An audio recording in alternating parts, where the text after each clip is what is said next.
Mummy papa उठो ना मेरा एग्जाम है आज, मैं लेट हो जाऊंगा। सीमा और राजेश की झटके से नींद खुली। सीमा ने नजर घड़ी पर डाली तो चेहरे का रंग उड़ गया। 8 बज चुके थे। हाय भगवान, अर्जुन बेटा तू उठ गया, हम सोते रह गए। जल्दी जल्दी कपड़े पहन, मैं नाश्ता बनाती हूँ। ये क्या हो गया? तुम्हें पता था ना जिसका एग्जाम है, इतना होश नहीं कि बच्चे को जल्दी उठा दो। खुद भी पड़ी रहती हो ऐसे। क्या मतलब होश नहीं?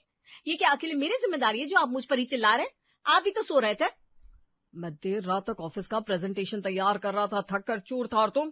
मैं क्या घर में सिर्फ आराम करती हूँ? घर संभालना, खाना बनाना, बच्चों को पढ़ाना, ये सब आराम है क्या? मम्मी पापा बस करो ना लड़ना, मेरा एग्जाम छूट जाएगा। ठीक है, बाद में बात करेंगे, अभी कम से कम बच्चे को जाने दो। जल्दी करो सीमा, उसे तैयार करो। सीमा ने कुछ नहीं बोला। उसने अपना गुस्सा निगलकर अर्जुन को जल्दी जल्दी तैयार किया। Bye bye. हाँ हाँ ठीक है, बाय, जल्दी जा। उसी समय राजेश बाथरूम से निकलकर ऑफिस का सूट पहन रहा था। सीमा ने जल्दी से एक प्लेट तैयार करी, 2 पराठे, अचार और 1 कटोरी दही। ये खा लीजिए। अरे मुझे कुछ नहीं खाना। क्यों? भूख नहीं है। ऐसे ही जाएंगे, पूरा दिन काम करना है, खाली पेट कैसे चलेगा? तुम 56 भोग बनाती हो ना रोज, जो मैं खाकर जाऊं। मैं ठीक हूँ, भूखा ही ठीक हूँ। तुम्हारी मेहरबानी के बिना भी जी लूंगा। ये 56 भोग शब्द था जिसने सीमा के अंदर की आग को हवा दे दी, जैसे किसी ने तेल ही उड़ेल दिया हो सुलगते अंगारों पर। अच्छा, तो फिर आज रात को जब भूख लगेगी ना तब खा लेना, मैं नहीं बनाने वाली कुछ। न रात का खाना न कल का नाश्ता, अपना खुद का इंतजाम करो। तुम्हारी तनख्वाह है ना, बाहर खा लेना। जैसे तुम्हारा इंतजाम है ना सुबह उठने का, वैसे ही मेरा इंतजाम है खाने का। और वो दरवाजा इतनी जोर से खोलकर बाहर निकल गया कि दीवार पर टंगी तस्वीर हिल उठी। सीमा ने जल्दी से प्लेट उठाई और सिंक में इस तरह पटक कर रख दी कि चीनी की कटोरी उछलकर जमीन पर गिर गई और चकनाचूर हो गई। वाह, बस यही कमी थी, आज का दिन पूरा हो गया। सुबह से ही मेरा सब कुछ बिखर रहा है, बहुत अच्छा। अब वो अपने कमरे में अकेली थी। अर्जुन स्कूल गया, राजेश ऑफिस, सिर्फ सीमा थी। वो बेडरूम में खड़ी बिछाए हुए कपड़ों और उल्टी हुई चादर को देख रही थी, जैसे ये उसकी अपनी ही उलट पुलट जिंदगी का प्रतीक हो। अच्छा, वो चला गया। सही कहते ना, शादी का लड्डू जो खाए वो पछताए, जो ना खाए वो भी पछताए। मैं खाकर पछता रही हूँ। वो चादर समेटने लगी, उसे ठीक करने की कोशिश में, लेकिन अचानक ही उसके हाथ से वो खिसक कर जमीन पर आ गिरी। अरे ये भी सही नहीं लगती, सब कुछ उल्टा पुल्टा हो गया। मेरी नींद उलट गई, मेरी सुबह उलट गई, अब ये चादर भी मेरे हाथ में नहीं रहती। जैसे मेरी जिंदगी पूरी की पूरी ही उलट गई है। वो चादर फिर से बिछाने लगी, इतनी जोर से खींचकर कि उसके किनारे का एक टुकड़ा फटने की आवाज आई। ऑफिस जाता है तो बड़ी बात हो गई, मेहनत सिर्फ वही करते हैं क्या? मैं क्या घर पर बैठी हूँ तो कोई काम नहीं है? सुबह से शाम तक कौन काम करता है? टीवी देखती हूँ क्या, सोती हूँ क्या?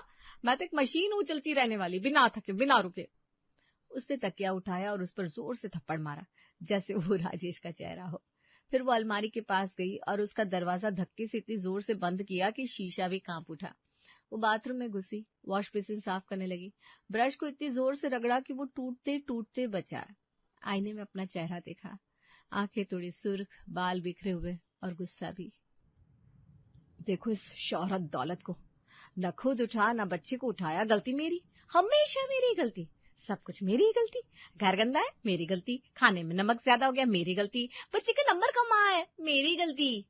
गुस्सा धीरे धीरे घटने के बजाय बढ़ता चला जा रहा था। तभी उसकी सास के कमरे से आवाज आई, सीमा, यहाँ आओ।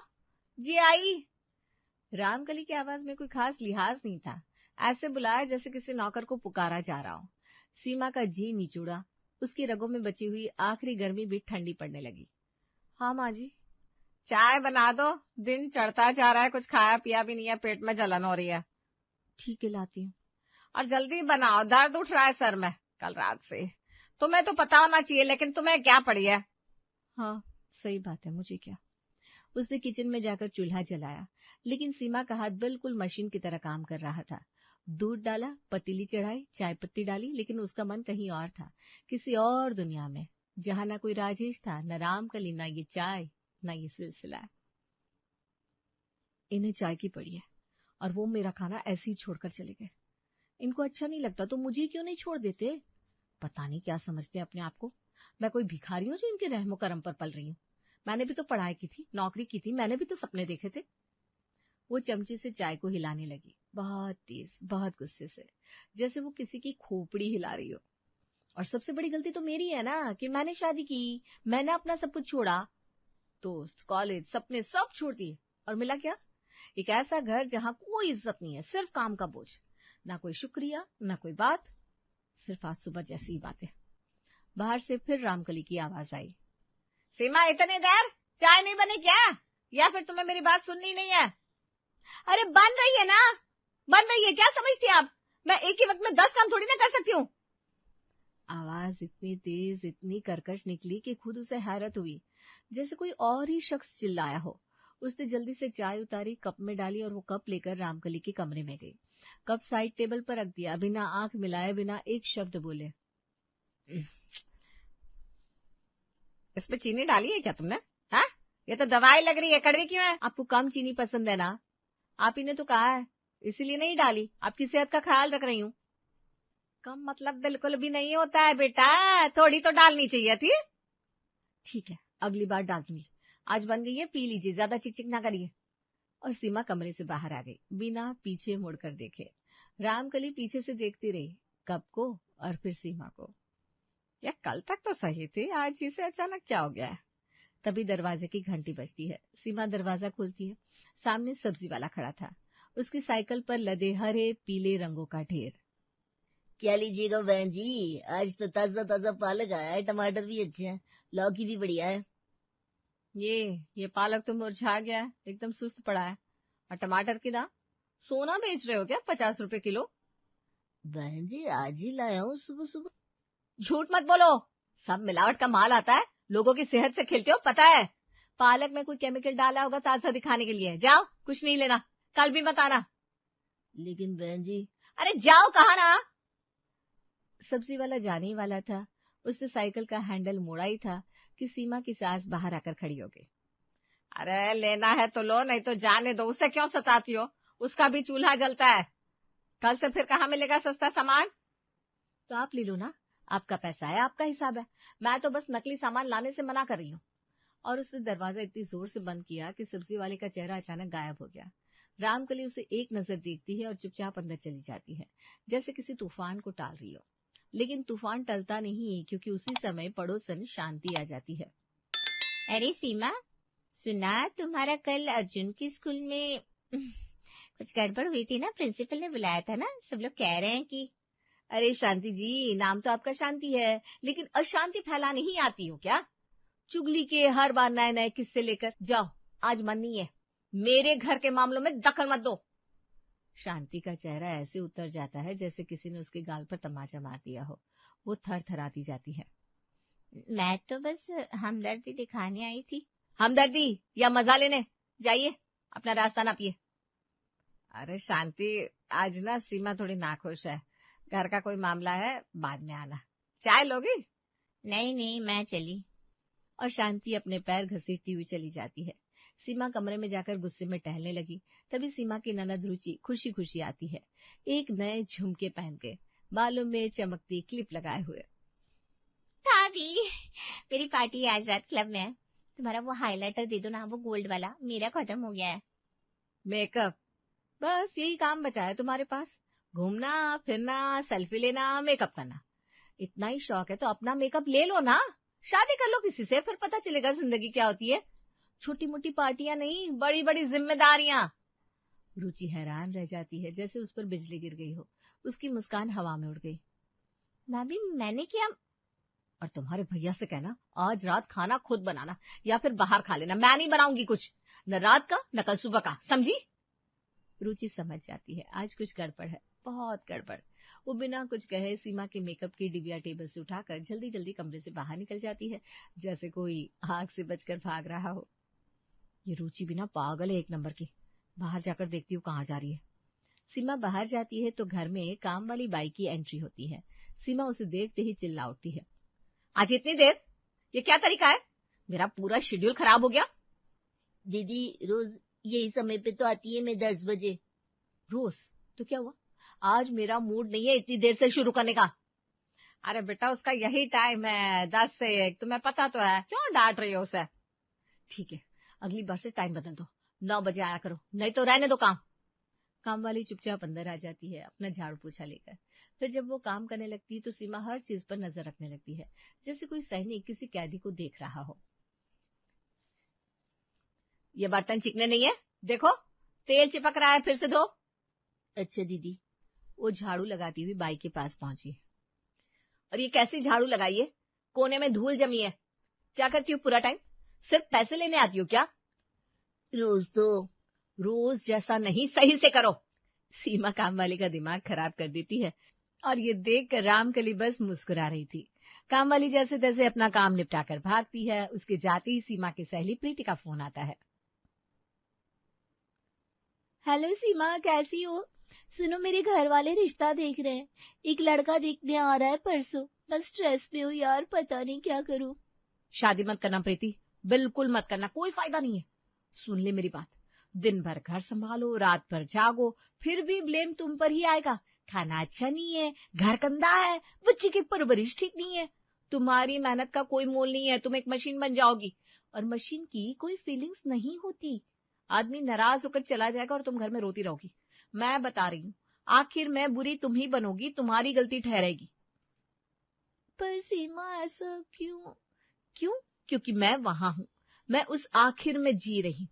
देख लो मेरी हालत। शादी मत करना, भाग जाओ कहीं, आजाद रहो।